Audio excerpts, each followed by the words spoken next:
jo tuvaayo n'okuwabula kubanga okutulisa ebiriro bino oluusi bisobola okuviirako obulabe. Abantu wabanga tebakozesezza bukugu basobola okufuna ebisago. So ebitundu ebigenda okutulisa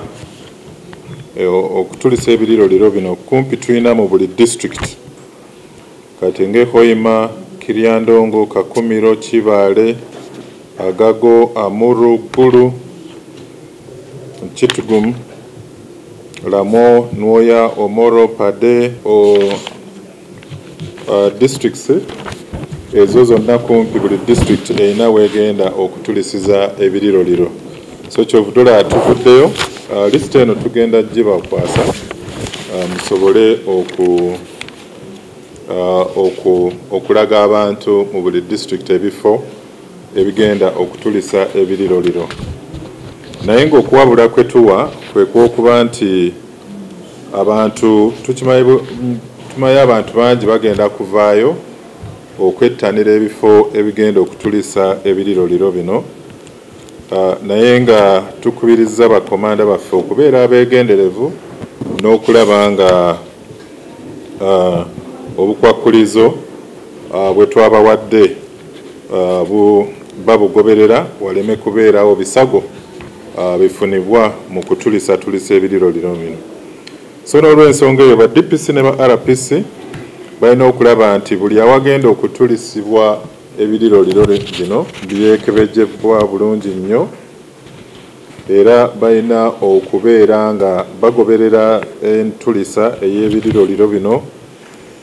Bwe balaba nti okutulisa kw'ebiriro bino kugenda kugootaana embeera y'obudde n'ebiralalala baddembe okukiyimiriza. Balina okukwatagana ne contract okulaba nga waliwo fire extinguisher eziwerera ddala 10 ng'ate zikola. Balina okulaba nga okutulisa kw'ebiriro kwe kuno okw'omu bbanga si kutulisa biriro biseeyeeyo oba ebifloatinga nekiseeyo okuva wano mpaka muumuli. Tebalina kukkiriza balabi ba biriro bino mu parking kumpi ne sites we baba bagenda okutulisa ebiriro bino. Abantu abali mu mayumba agali okumpi n'ebifo we bagenda okutulisa ebiriro bino balina okwabulira ebifo ebyo era balina okulaba nti tewaliiwo miti oba bibira. Abwa TV West ndi Sennyomo Gideon.